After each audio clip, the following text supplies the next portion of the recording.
All right, man, you want to see what I got? Oh, man. I made $570 on my first locker, but now I'm in for another $2,500. So I brought Anthony to help dig me out of this hole. The lucite table's got me, but it looks like it's missing half of them. $150. What did he go get for this? That's like a vintage drafting table. I think it's firewood. I mean, that's at least $100, dude.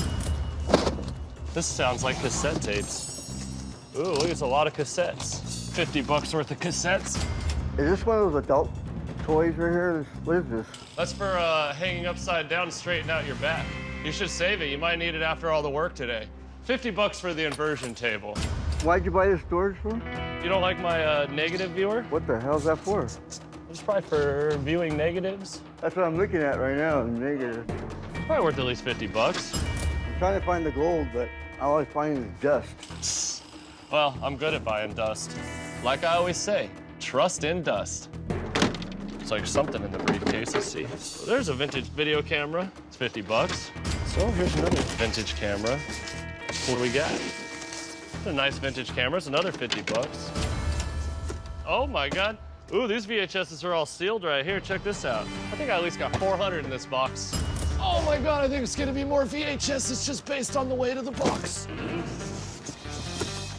Oh my. So the bottom looks like just regular ones, and we have some good ones in the top. So at least be another $300. We got a portable VCR recorder. That's at least $100 right there. Ooh, check this out. The toilet paper radio. Look how sweet this is. Dang, dude. I think I found a new accessory for my bathroom. $10. We have some reel-to-reel tapes, original mastering tape from Warner Brothers Studios for Hank Williams Jr. This could actually be really good. Linda Ronstadt. And then we have vintage Walkmans, some Sonys, Casios. Between these Walkmans, vintage master tapes, I'm gonna estimate this box for $500. Something's moving in there. Something moving? What do you mean something's moving?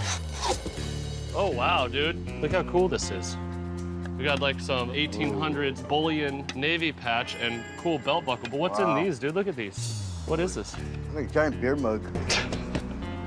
I do not know what these are.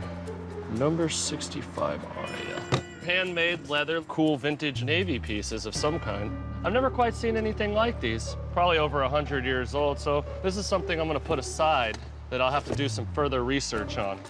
As a piano player myself, I know this doesn't have a whole lot of value, but for somebody to play with in their house, $50. Cool mid-century dining room table, $250. I'll get at least $150 for that desk, and a $40 ladder.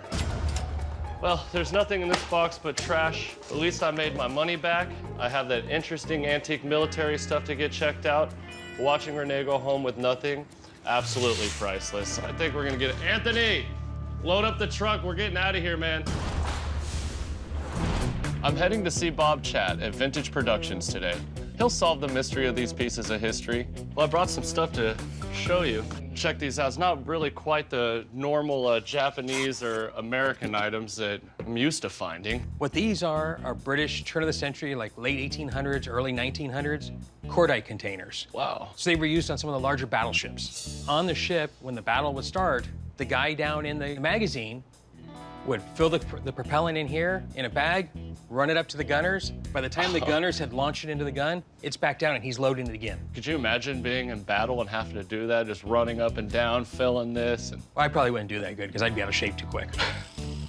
What's really cool, too, about them, the interior is all cork, and then it's lined with canvas. Then there's leather put on top of it, and all the fittings are brass. And what that was done for was there was nothing could spark. Nothing that could ignite everything while they're having to use it. Wow, that makes perfect sense. A lot of times, these are just destroyed.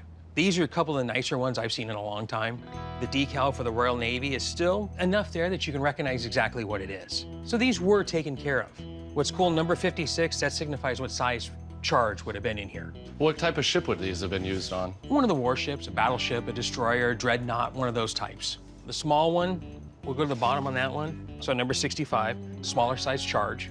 And the broad arrows here. So this is probably a later issue than this one. And the broad arrow is like, you've handled enough American stuff where it's always stamped US. Yeah, definitely. Well, that's how the British marked everything, with the broad arrow. And then these are kind of cool. This piece here, this is a World War I up to World War II British Warrant Officers Bullion Cap badge. So when you see him wearing the black visor hat, this would be the badge that would be on the front of it. And this would have been used probably a good 30, 40 years and never changed. It didn't change until the crown changed to a Queen's crown in the 50s. Oh. This one, standard issue British officer's belt buckle for the dress uniform. That's the buckle for the sword belt. Cool. No marking, it's kind of funny. Maybe the sailor who brought this home was down on his luck and he's tried to test it to see if it was gold. Didn't turn out to be, so he just put it in a frame. Well, Bob, I need some good news. What is the good news on these? You know, each one of these has a great collectible value, but as a group, close to $1,000. Oh, man, I like that. Thank you so much, Bob. Man, I really appreciate you telling me what these were. Every time I come in here, man, I feel like I've just died and gone to heaven. There's so much stuff to look at.